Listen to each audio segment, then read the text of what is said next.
Welcome to Real Estate Coaching Radio, starring award-winning real estate coaches and #1 international best-selling authors, Tim and Julie Harris. This is the #1 daily radio show for realtors looking for a no BS, authentic real-time coaching experience. What's really working in today's market, how to generate more leads, make more money, and have more time for what you love in your life.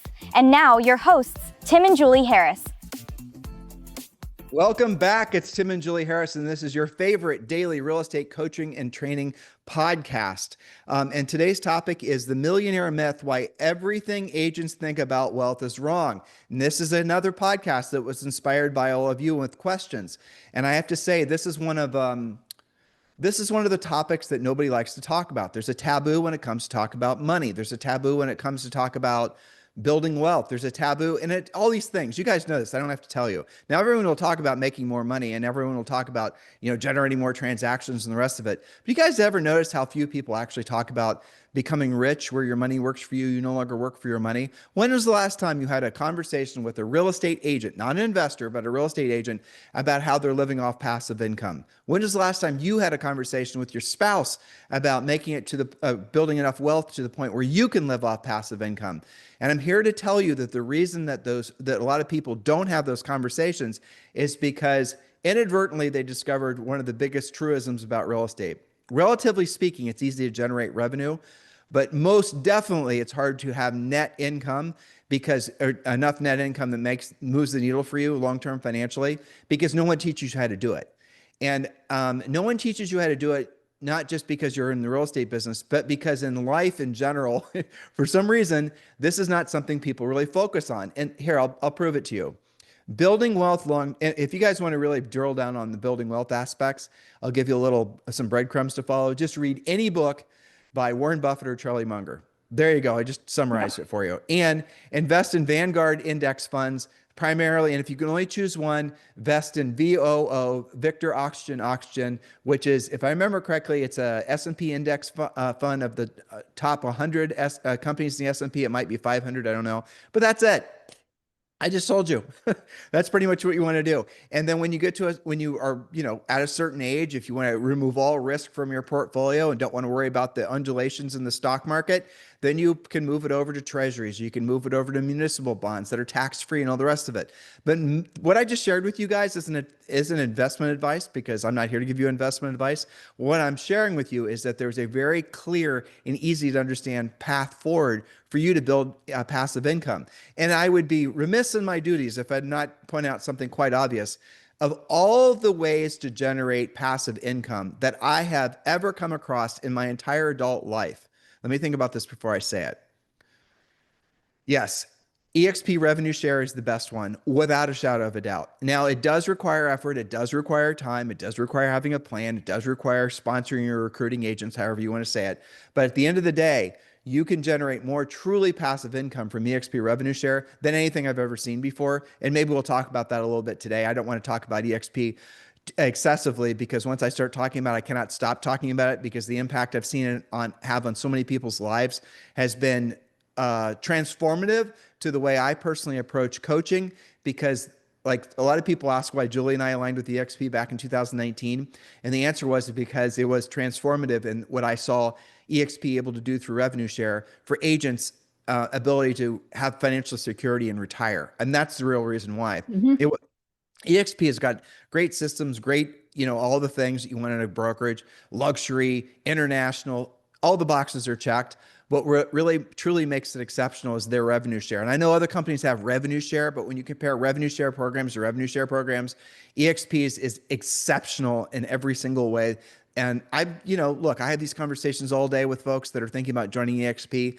If you're looking for a true passive lead or passive income generator, you would, as a real estate agent, you would be frankly negligent not to seriously consider being an EXP Realty agent, because the revenue share, the difference that revenue share can make in your life and the speed in which you can generate it is unparalleled with anything I've ever come across. I'll just encapsulate it for you. So you can have $1 million in the stock market. And in order to have $1 million in the stock market, you would have had to earn in most states, let's say if you're in California, double that, pay the taxes on it.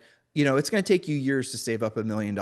just, it's compounding and it's building, but the rest of it. So once you've got $1 million, then you're going to be let's just say you put it in the S&P 500. And let's say you want to, how much is that going to generate per year? About $100,000. So $1 million will generate about $100,000. I'm definitely not checking all the boxes as I explain this to you guys. But for EXP revenue share, I've known people that have been able to generate $8,000 or $9,000 a month passively from EXP revenue share in less than a year. Whereas with what I just described, investing in the S&P 500, that can take 10 years. It depends on how the market is doing. So the answer isn't do one or the other. The answer is to do both. But in any event, like I said, I wasn't going to try to talk about EXP, but it's a slippery slope for me. If you're interested in aligning with Julie and I at EXP Realty, here's the bottom line. Just text me directly at 512-758-0206 or click the link below and you can learn more about what Julie and I offer at EXP Realty. And so, Julie, I wanted to point out, oh, by the way, the link below again, and you can check out all the things we offer on top of what EXP offers. And if you're at EXP now, as a lot of you are, and you're wondering if Julie and I are interested in co-sponsoring with you, we absolutely positively are. So again, all the information is down below. Click the link below to learn more about our EXP Realty group. Or if you're ready to join, just text me directly at 512-758-0206. All right, Julie, I'm wearing this shirt in honor of the fact that we're coming to the end of the summer here in our little cabin in the woods, in the up mountains, in the Smoky Mountains. And do you remember where I got this shirt? I don't think I do. You have to tell me. When we were out west going on our U.S. tour. Oh, yeah. Was that in Jackson Hole, maybe? It was in Jackson Hole. Remember we walked into that little cowboy shop and whatnot? Yes, that was a great shop. It's too big, but I like it, I like it too. Yes. So this is my honor. Yes, exactly. Yeah. All right. So cool. Let's roll right in. And the topic today is the millionaire myth, why everything agents think about wealth building is wrong. So Jules, what inspired you for today's topic? Well, I think there are tons of myths. You hear it on coaching calls sometimes. You hear a lot of times. I think that our coaching clients are on the right track, but then somebody else that maybe they know and love has some influence and says something and gets them off track. Like the first myth, and we've seen this in headlines. We've seen this, maybe even in Psychology Today and stuff like that. The myth number one, more money doesn't make you happier. You're not going to get happy if you earn more money. But the fact is, more money does lead to greater happiness, especially when you improve the quality of your life and you reduce your stress. For example, and this is right there in the outline, better healthcare, freedom from financial stress and 3 a.m. real estate night sweats, more time to travel, hobbies, relationships, virtually everything. Go back to the first point. So I'm going to talk about the better healthcare thing. Sure. Because that offends people because we've presented some of this information live before, and it gets people on some sort of, political rant in their minds. They get triggered. Right. So I'm going to just share with you guys, for example, I've had conversations with people where they were asking a lot through Instagram, where people have heard Julie and I talking about, we've done podcast series about what we've done in our own life for the last 15 years health-wise. We post videos on our Instagram page about similar topics. We're not going to pretend we're health gurus. We're absolutely not, listen to Andrew Huberman or somebody like that for information about that. But one of the things we have talked about are the, Ozempic, the semaglutides and all the rest of it. So most health insurance right now won't cover people taking those, having that medication to lose weight.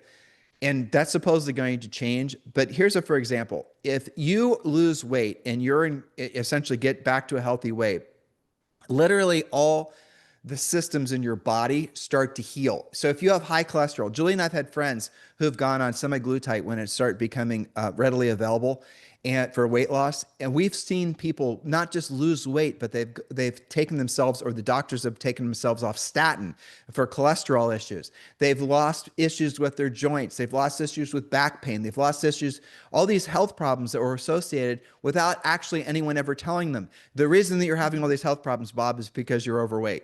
Job number one, Bob, is to lose weight. Well, it's hard as hell to lose weight. It just is. I mean, I've had to do it before. I lost 30 pounds before years ago. Julie lost 20 pounds years ago. They were real estate It pounds. is hard. You have to both work out and eat healthier, and you have to have discipline about it, and it takes a while. And the older you get, the harder it becomes, for sure. Yes. All right. So, and the average American, I think, was it, Julie, the average American gains like 1 pound per year or something. It's a pound per year past when you're about 20. Yeah, exactly. So yeah, but guess what? there is an actual honest to God cheat code. It's with these, I forget even what the actual term for them are. But look, start with semaglutide, Ozempic, ask your doctor, but there's lots of ways to get it online.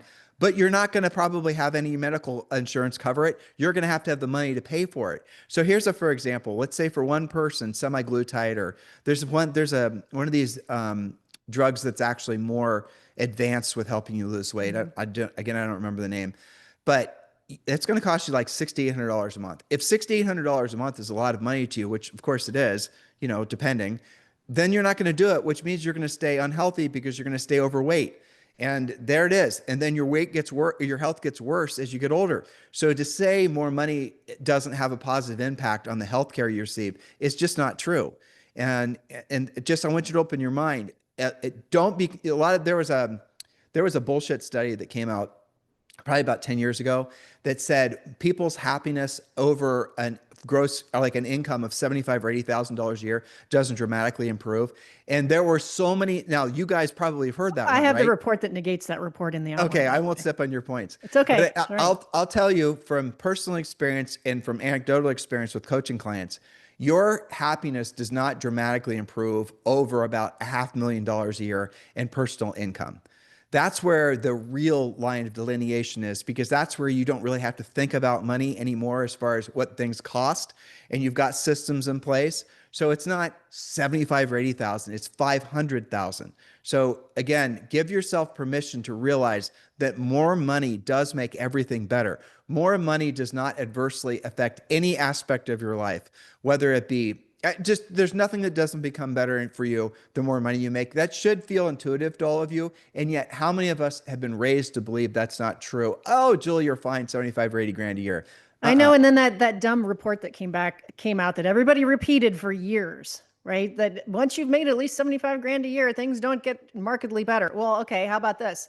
Would you rather fly yak air in the back of the plane by the toilets, or would you rather be in first class? Exactly. Would you rather be able to afford something like the semaglutide Tim was just talking about and get healthy and change everything else about your life that's being affected, or not? I do, if anybody's interested in the outline, there was a new report, which of course didn't get as much press, that said actually all of the things we're talking about are getting better. At first, at the level over 100,000 is a very significant for most people. And then again, the next level up is 500,000, where things get significantly better. But let's go into myth number 2. Millionaires get rich quickly. They get rich overnight. Well, not so much. Wealth building is a slow, methodical process that can take years. Now, you talked about ways that if you're an EXP agent, you can have a great wealth accelerator, but it does take, the average millionaire is a millionaire 1 million by the time they're 37. Okay. It didn't just happen overnight, but they get to 5 million by around age 50. Go ahead. Thank you. Let me encapsulate the Sure. points in this next section. I have this memorized from having presented this before. I know. Most people do not actually have, first of all, the fastest wealth building mechanism known to Americans is owning a home, for sure. And so most people who are millionaires, single digit millionaires, it's from equity in their home. Especially after COVID. How many people were made into millionaires because of those 2.5 years of extreme appreciation? Exactly. So in most people, Julie said the net worth. So most people don't become millionaires until they're in their 50s. So that's single digit millionaires. So just keep that in mind. There are outliers, but the belief that if you're not a millionaire by the time you're 30 or 40, your ship has sailed is absolutely not true. And the reason that most people don't become millionaires, let alone multimillionaires, until they're in their 50s is because the accumulation effect started to work for them. It takes a long time for your wealth in the stock market to compound. It takes a long time for the equity to build in your house. It takes a long time for you to reach what will be the peak of your career. In real estate, the funny thing is there's really no peak in your career. You can be selling real estate until you're old. Your back's not going to give out going on a listing presentation, unlike if you were doing physical labor. So we do have very long careers, so you don't ever have to retire in the point of not having to sell real estate anymore if you don't want to. So that's kind of a blessing of real estate. But the moral of the story is that don't believe, and I think Julie's going to touch, I'll touch on this point. Don't believe, and I've asked people this question before, that millionaires a large percent of them actually inherited the money. That's Oh, yeah. another one of those pernicious lies that's told to people to try to discourage them from trying to ever be financially free. And it's one of these things that gets passed on from generation to generation. It is, saying the truth, a largely socialist or almost Marxist approach to people wanting to be financially free that's being taught to a lot of us, that's in everything and everywhere. Like, for example, people that are trying to discourage us as an industry and us as a country, trying to discourage us to make the American dream owning a home again. What's their motivation behind that? Because there are a lot of people that are trying to essentially say the ship has sailed, real estate's too expensive. And the reality of it is real estate's not too expensive. The payments are too expensive. And once the payments fall, which, what was it? Fannie Mae came out with a report today. I told you about that, right? That they're predicting the average rate by the end of the year is going to be 6.1%. That'll be huge. Yeah. And so just open your mind to some of the thoughts and the beliefs, be introspective that you have about wealth building. And if you in any way, here's really what the definition of rich is. Rich is where your money works for you and you no longer work for your money. I heard Julie and I listened to a great podcast the other day. It was a financial advisor podcast. We listen to all kinds of different things. And these are where financial advisors go and sort of like talk about building their businesses and whatnot. Because again, we're always trying to learn new things. And they were talking about back and forth. And when did you actually truly feel rich or know you were rich? And it wasn't a dollar amount. And that's a very consistent thing with these financial advisor types. It's when they have enough income coming in passively every single month that they don't actually have to worry about making money anymore. But this guy's answer was even funnier. He said, I knew I was rich. I knew I had arrived. He set a rule for himself when I didn't have to set the alarm clock any morning. I love that rule. Yeah, I could sleep in whatever I wanted to sleep in. Yeah. I could run my own schedule every day. I could get to whatever I was going to get to that particular day, which wasn't too many things. When I arrived at that level, then I knew I was rich. So, for example, you've got a lifestyle that costs you and your family $10,000, $15,000, $5,000 per month. When you have enough money coming in passively to cover your personal overhead, that yes, you're still going to want to work. Yes, you still have a roof that might need repaired and things like that. But you know that your immediate urgent bills are being covered by passive income. You by definition are rich because your money is working for you. You no longer have to work for your money.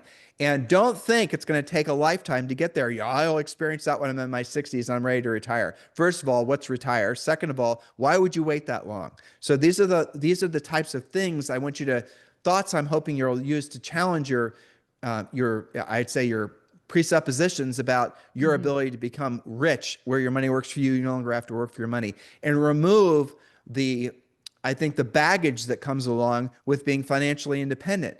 That's what you all want. Ultimately, why did you get into real estate? You got into real estate because yes, you wanted to own your business. Yes, you didn't want to have your own boss. You didn't want to do all these other things. But I will suggest to you that the real reason you got into real estate and you wanted to, feel like you've accomplished something, built something, but you probably really got into real estate so you could be financially free, where you knew you had money coming in, just regardless of whether or not you worked that particular day, week, month, or even year. Well, have you given up on that, or did you never really stay in alignment with that in the first place?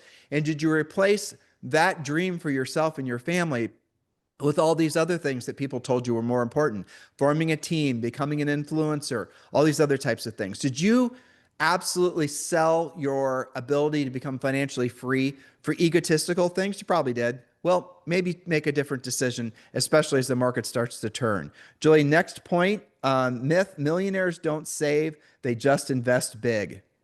Yes, but the fact is that consistent saving is a cornerstone to wealth building. We talk about that, especially lately on our podcasts. And in the newsletter, I gave some kind of low-ish level examples just to make it real for people, that even if you only were to invest $500 a month at an 8% return over 30 years, you're still close to $1 million at just $500 a month.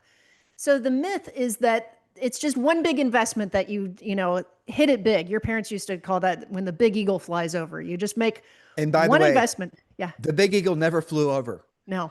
It's like there's no big eagle. Yeah, Julie and I, to get to where we are, and we're mid 8 figures net worth, to get to where we are, we had no home runs. I mean, my biggest home run of my life as an adult was marrying Julie. That's the truth. Likewise with each other. And we are very blessed. But that's it. But there was no big eagle flying over it. No, it was a deal at a time, an investment at a time. It was when I'm very grateful that not too far into our careers, we had the aha moment that we're never going to save anything unless we peel at least 10% off. In the beginning, it was just 10% off of every check. But let me finish what I was saying, because Sure, you're yeah. So no, it's fine. We had a bunch of base hits. That's all. A base hit is basically where an up to bat, call it what you will. That's all we ever had. Julie and I have we've been married for 34 years. We have a long series of getting on first. That's it. And not every, 1 out of 10 up to bats. We're not athletic, right? 1 out of 10 up to bats, we'd get a base hit. And then eventually all bases are loaded. Then eventually you get a point. That's our complete entire financial fortune. We are not part of an IPO. Nobody left us any money, nothing like that. And the wealth effect for us, the accumulation effect, happened from what Julie was just saying. We bought different assets and we didn't sell them. The best time to sell a performing asset is never. That's the answer. So if you're thinking about doing a flip on a property, but it can cash flow rental wise, and you can make the numbers work, keep the damn thing as a rental. If nothing else, post 2009, when the market came back, you all should be very convinced that real estate's a great long-term return on investment, because it is. So look, it's the wealth effect, it's the accumulation effect. But I'm going to go back to saying this. If you're our age and you don't have anything to show for it, you don't have any net worth, I'll seriously suggest that you consider looking into EXP revenue share, because it is a wealth multiplier like I've never seen before. Yeah. For what I say this begrudgingly, and it pisses both Julie and I off when I say this, but it's true. We have dozens of rental properties. We own some of them outright. We have some of them we're in partnerships with. But here's the moral of the story. All of our net income from our rental portfolio is less than the amount of money that we make from EXP revenue share that we were able to create in basically 5 years, versus 34 years of doing what we didn't want to do and we didn't want to do at the highest level, buying, sacrificing, holding, dealing with all the Mickey Mouse. And that goes true. It's not necessarily the same thing, doesn't hold true for our other investments, but comparing rental property to revenue share is much more profitable. And look, guys, that's what it is at the end of the day.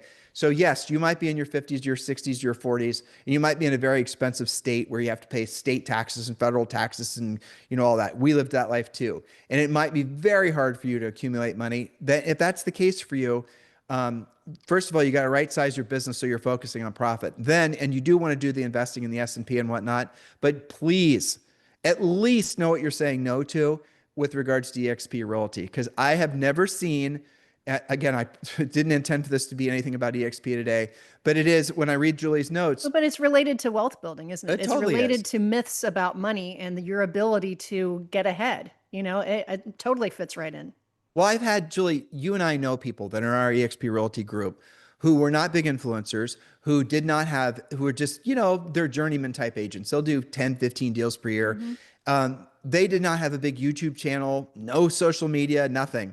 And now they're able to basically live off their passive income from EXP revenue share. That truly is, it's emotional for me, because it's Julie and I being in alignment with our highest and truest purpose, which just being straight up coaches, we never were able to do, because there's so much headwind to building wealth in this country right now because of how expensive things are and because of the nature of the real estate market. But what EXP Realty was able, and the reason that we did it back in 2019 and brought literally thousands of agents to EXP Realty, is because we saw that it was the cheat code, if you want to call it that, for building passive income faster than most anything else. You can't do it with rental properties unless you're paying cash for something. Not anymore.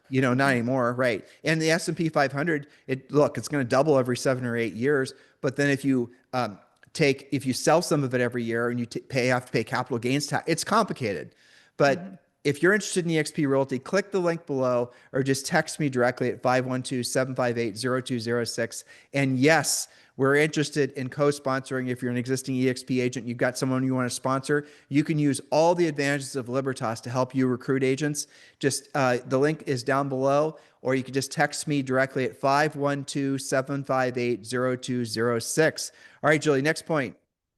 All right. Well, we have a lot of myths to cover, but let's see what my favorite one might be.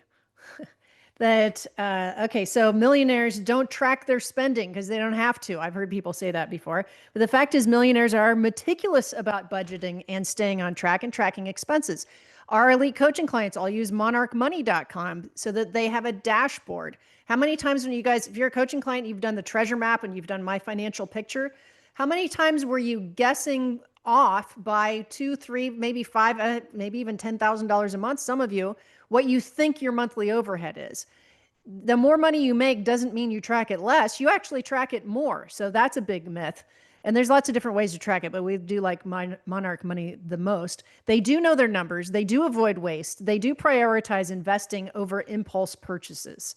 So moving Well, on there's to the next tons of one. points here. I wish we had Yeah. more time, but we I have, you guys get these notes. Just go to harrisrealestatedaily.com and get our notes, Harris Real Estate Daily. All the notes will be there for you. But I mean, Julie has one here about many millionaires are self-employed and business owners. That's definitely true. Another myth is they got there alone. That's another myth. Another myth, point number 8, Julie had was self-made millionaires don't give back. That's 100% not true. I love this one. I'll tell you guys a We have story. to talk about this one. Yeah, well, I mean, it's because it hits home, right? So our myth number 9 is millionaires don't pay taxes. So I'll tell you guys a funny story and I'll wrap from today's show, is that when Julie and I first got into real estate, it's, an urban legend at this point, a real estate urban legend, that we sold over 100 houses our first year. Well, we did. We sold 103 with our pendings. And we made inflation adjusted the equivalent of well over $1 million our first full year in real estate. So we weren't paying taxes, right? Because no one was telling us. Hadn't really occurred to us. It hadn't occurred to us. Nobody was giving us advice. We did not have a coach or a trainer, didn't even really have an accountant. So we weren't paying our taxes. And we had, we were operating under the belief that rich people don't pay taxes. We'll, power through this first year and then we'll use all Figure these it out later. secret handshakes that rich people use for not paying taxes. There must be all these clever dodges and all this other crap that you think are true because you watch too much CNN. That's what we were Surely doing. our accountant would have known about that. Yeah, after all, the politicians say rich people don't pay their fair share. And now that we were rich, making a lot of income, well, shit, we'll definitely find the book of secrets to how to avoid pay taxes. And I remember we went to our accountant. This was the gal, Julie. Remember her last name was Bruno? Yeah. Yeah, I don't remember her. I think Karen. Yeah, Karen Bruno. So we went to her and we Still. dropped off all of our stuff and a big folder of receipts and whatnot. And then she messaged us back with what our tax bill was. There was a federal tax bill. There was a state of Ohio tax bill. Then we also owed taxes in every city we freaking sold real estate. Don't forget in. that a-hole Rita. Rita was Regional Income Tax Authority. Exactly. Which I honestly thought was made up in a scam. So she sent us a tax bill that was equivalent in inflation adjusted for like $300,000 or something. I mean, it was ridiculous. This is inflation adjusted. And so we then went to her office. Obviously, there must be something wrong. Maybe this accountant can't be right. He must not know about all the secret handshake shit, and all the rest of this stuff that we've always been told. Because after all, we watch the news, and rich people don't pay their taxes, and blah blah blah. And then she sat down with us, and I'd done some homework, and I, did all these things. And so we went to her and we asked her all these questions. She said, "Well, you could be putting some money in a SEP IRA. Maybe you could put some in a Roth and do all the rest of it. And this is the exact negligible effect it'll have on your tax bill." And so she then told us all of the things that you thought, Tim and Julie, were true about rich people were not true. And then she showed us, actually, in the state of Ohio, what percent of the people based on incomes were paying a majority of the taxes. And she showed us that the people that were earning, I don't remember the exact percent, this was a while ago, the people that were earning the most money were paying virtually all of the state taxes for the state of Ohio. And then she showed us what federal taxes looked like. So not only were the rich paying taxes, they were paying almost all the taxes. So there's net taxes and there's taxes. So when you are paying taxes, but you get it back in the form of deductions and you get it back in the form of, various things like that. Did you guys know that when you earn a certain amount of money, some of you do because you don't get the deductions anymore. You're not able to write off things and not pay taxes on it. It gets to a point where if you earn a certain amount of money, you're just basically screwed and you're going to pay all the taxes. I didn't know any of that. Neither did some of you, or do some of you. And so guess what we ended up having to do? Sweat like, like you can't imagine, for the next 6 to 8 months. And we paid off the taxes and we never had that problem again. Well, almost never had that problem again. But we learned that the hard way, because after all, we believe that rich people don't pay taxes. It's not true. Rich people pay almost all the taxes. That's true. And that's true to this day too, especially federal taxes. Yeah, especially federal taxes. So Yeah. look, guys, you guys got to get these notes. Some of these notes are actually pretty funny as I'm scanning through them. But do go through this and do understand where we're coming from when we're talking about money is we want you to have a conscious conversation with yourself and with your loved ones about money. Don't expect anybody outside of your family to really understand what we're saying because it'll feel uncomfortable and foreign to most people. Isn't it strange in a world where we literally, as a society, will talk about anything? Everything. If you don't believe me, just go look at some of the memes on Instagram.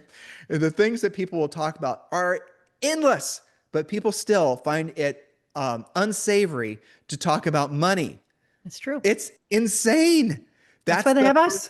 It truly, I mean, kids, even in good schools, don't learn about investing, Yeah. don't learn about money, don't learn about becoming financially free. Why? Why aren't we focused as a society? I'll make it simpler. Something that we can actually maybe wrap all of our collective arms around.